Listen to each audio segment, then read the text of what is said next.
प्यारे बच्चों, आइए आज हम व्याकरण के अंतर्गत एकार्थी शब्दों के बारे में पढ़ें।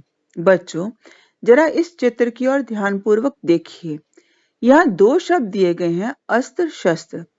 अक्सर बोलचाल में अस्त्र और शस्त्र शब्दों का प्रयोग एक साथ किया जाता है हथियारों के लिए, लेकिन अगर ध्यानपूर्वक देखें तो दोनों शब्दों में भिन्नता है।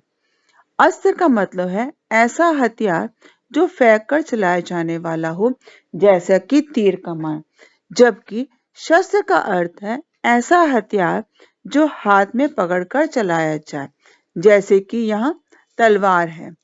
अस्त्र और शस्त्र चाहे सुनने में एक जैसे लग रहे थे, लेकिन दोनों के अर्थ में भिन्नता थी। अतः एकार्थी की परिभाषा कुछ इस प्रकार बनेगी। कुछ शब्द एक जैसा अर्थ देने वाले लगते हैं, परंतु उन पर ध्यानपूर्वक विचार किया जाए तो उनके अर्थ में अंतर स्पष्ट दिखाई देता है। ऐसे शब्द एकार्थी शब्द कहलाते हैं। आइए एकार्थी शब्द के अन्य उदाहरण देखें। कृपा, दया। कृपा का अर्थ है उद्धार करने की भावना। दया का अर्थ है किसी के दुख को दूर करने का भाव। कृपा का वाक्य बनेगा, श्री कृष्ण की कृपा से मीरा विष का प्याला पीकर अमर हो गई। दया, मदर टेरेसा के मन में अनाथ बच्चों के प्रति अपार दया का भाव था। हमें गरीबों के प्रति दया रखनी चाहिए। कृपा का अन्य वाक्य आप देख सकते हैं। प्रधानाचार्य जी ने 2 दिन का अवकाश देकर मुझ पर कृपा की। पुरस्कार, पारितोषिक। पुरस्कार का अर्थ है किसी भी अच्छे कार्य हेतु दिया गया इनाम। पारितोषिक शब्द का अर्थ है किसी प्रतियोगिता या परीक्षा में प्रदर्शित श्रेष्ठता पर दिया जाने वाला इनाम। इनके वाक्य हम देखें। पुरस्कार के लिए, प्रतिवर्ष राष्ट्रपति पुरस्कार के लिए कुछ श्रेष्ठ बच्चों का चयन किया जाता है। पारितोषिक का वाक्य देखिए। प्रतियोगिता के समापन पर मुख्य अतिथि ने पारितोषिक वितरण कर खिलाड़ियों का उत्साहवर्धन किया। न्याय, निर्णय।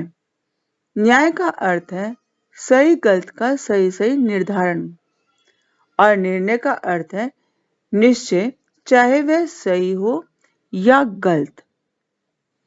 न्याय का वाक्य देखिए। न्यायाधीश ने मुकदमे का निर्णय करने से पहले दोनों पक्षों की बात को ध्यानपूर्वक सुना, तत्पश्चात न्याय किया। निर्णय का वाक्य देखिए। पिताजी ने अपनी संपत्ति का बंटवारा करने का निर्णय किया। श्रम, परिश्रम। श्रम का अर्थ है केवल शारीरिक शक्ति से काम करना। परिश्रम का अर्थ है शरीर और मन दोनों की शक्ति से काम करना। श्रम का वाक्य देखिए। इस विद्यालय के निर्माण के लिए ग्रामवासियों ने अपना श्रम लगाया, अथवा मजदूर कठोर श्रम करके जीवन यापन करते हैं। परिश्रम का वाक्य देखिए। विद्यार्थी जीवन में परिश्रम का बहुत महत्व है, अथवा विद्यार्थियों को कठिन परिश्रम से ही सफलता प्राप्त होती है। विद्यार्थी जो श्रम कर रहे हैं वो उनका शारीरिक और मानसिक दोनों है, अतः यह परिश्रम शब्द का प्रयोग किया जाता है। वध, हत्या। वध का अर्थ है प्रकट रूप से शत्रु एवं दुष्टों को मारना। हत्या का अर्थ है छिपकर किसी निर्दोष के प्राण लेना। वध का वाक्य देखिए। श्री कृष्ण ने कंस का वध किया, अथवा राम ने लंकापति रावण का वध किया। हत्या का वाक्य देखिए। चोरों ने जेवरात लूटे और 2 की हत्या कर दी, अथवा धन के लिए डाकुओं ने निर्दोष व्यक्ति की हत्या कर दी।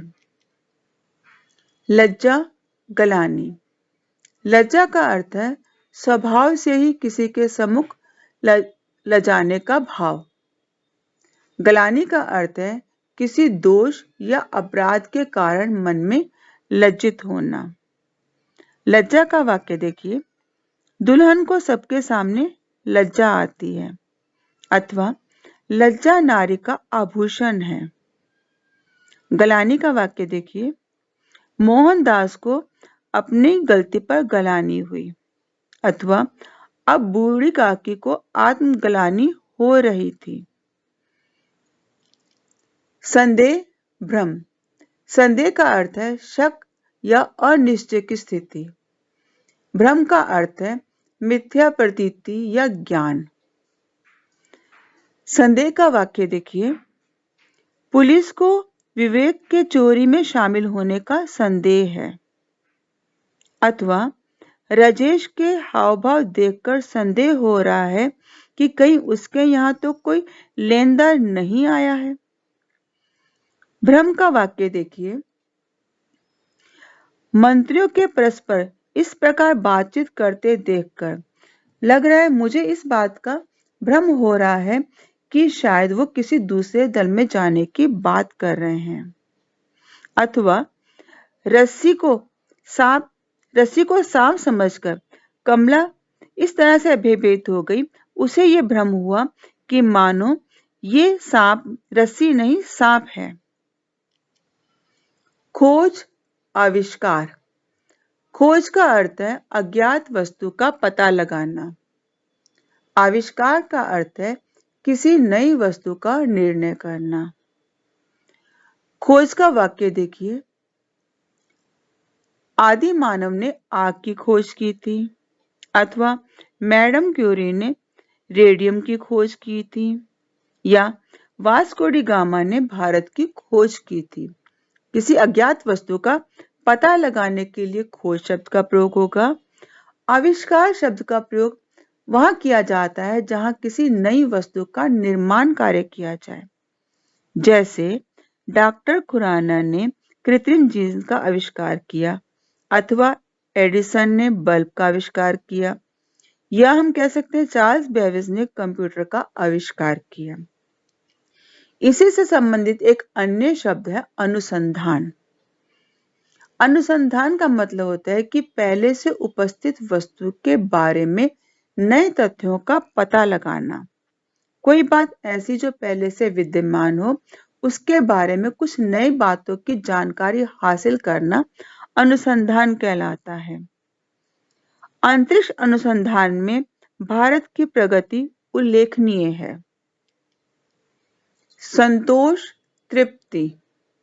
संतोष का अर्थ है जितना प्राप्त हो सके उससे अधिक ना चाहते हुए उसी में प्रसन्न रहना। तृप्ति का अर्थ है यथेष्ट प्राप्ति पर सुख का अनुभव होना। संतोष का वाक्य देखिए, मुझे इस नौकरी से संतोष मिला, अथवा हमें थोड़े धन में ही संतोष करना चाहिए। जब आवे संतोष धन, सब धन धूरी समान। तृप्ति का वाक्य देखिए, अपने लक्ष्य को पाकर मुझे तृप्ति मिल जाएगी, अथवा बेटी की शादी करने से श्रीमती वर्मा को अब तृप्ति हो गई है। सेवा, शुश्रूषा। सेवा का अर्थ है टहल, पूजा, चाकरी या सेवा करना। शुश्रूषा का अर्थ है रोगी की देखभाल व सेवा। सेवा का वाक्य देखिए, वह गरीबों की सेवा करता है, अथवा सभी प्राणियों की निस्वार्थ सेवा ही सबसे बड़ा धर्म है। शुश्रूषा का वाक्य देखिए, रमा ने अपनी सास की बहुत शुश्रूषा की, अथवा नर्स ने अस्पताल में रोगी की शुश्रूषा की। मदर टेरेसा की शुश्रूषा से बड़े से बड़ा रोगी भी स्वस्थ हो जाता था। आशा, इच्छा। आशा का अर्थ है प्राप्ति की संभावना के साथ इच्छा का मेल, जबकि इच्छा का अर्थ है इच्छा किसी वस्तु के प्रति मन की चाह। वाक्य देखेंगे आशा का, वह आशा भरी नेत्रों से उसकी ओर देख रहा था, अथवा आशा है आप सब वहां कुशल मंगल होंगे। इच्छा, इच्छा का वाक्य देखेंगे। मेरी हार्दिक इच्छा है कि आप विवाह के उत्सव में शामिल हों। नारी, पत्नी। नारी का अर्थ है कोई भी स्त्री, जबकि पत्नी का अर्थ है किसी की विवाहिता स्त्री। नारी का वाक्य देखेंगे। प्राचीन काल से ही नारी किसी भी क्षेत्र में पुरुषों से पीछे नहीं थी, अथवा मुगलों के काल में नारी की दशा अत्यंत दयनीय हो गई थी। पत्नी का वाक्य देखें। विजय की पत्नी डॉक्टर है, अथवा श्री राम की पत्नी सीता है। आइए अब इसका अभ्यास कार्य देखें। कोष्टक में लिखे गए शब्द युग्म में से उचित शब्द चुनकर रिक्त स्थानों की पूर्ति करें। पहला वाक्य है, अचानक रस्सी को देखकर उसे सांप का डैश हो गया, यानी भ्रम हो गया। जब आए डैश धन, सब धन धूलि समान। यहां आएगा संतोष। जब आए संतोष धन, सब धन धूलि समान। ये एक उक्ति है जिसका अर्थ है जब किसी व्यक्ति को संतोष हो जाता है तब उसके लिए सारे धन धूल के समान हो जाते हैं, फिर उसे किसी और चीज का लालच नहीं रहता है।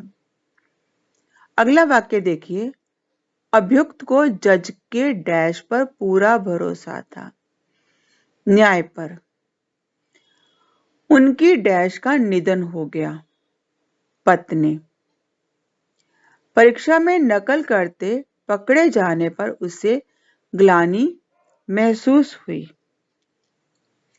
अभ्यास कार्य 2। रेखांकित शब्द के स्थान पर उचित एकार्थी शब्द लगाएं। मंत्रियों के परस्पर विरोधी बयान से भ्रम की स्थिति बनी हुई है। यहां संदेह की जगह भ्रम आएगा। न्यायाधीश ने मुकदमे का न्याय सुना दिया।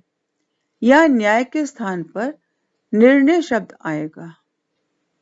मेरी हार्दिक आशा है कि आप उत्सव में शामिल हों।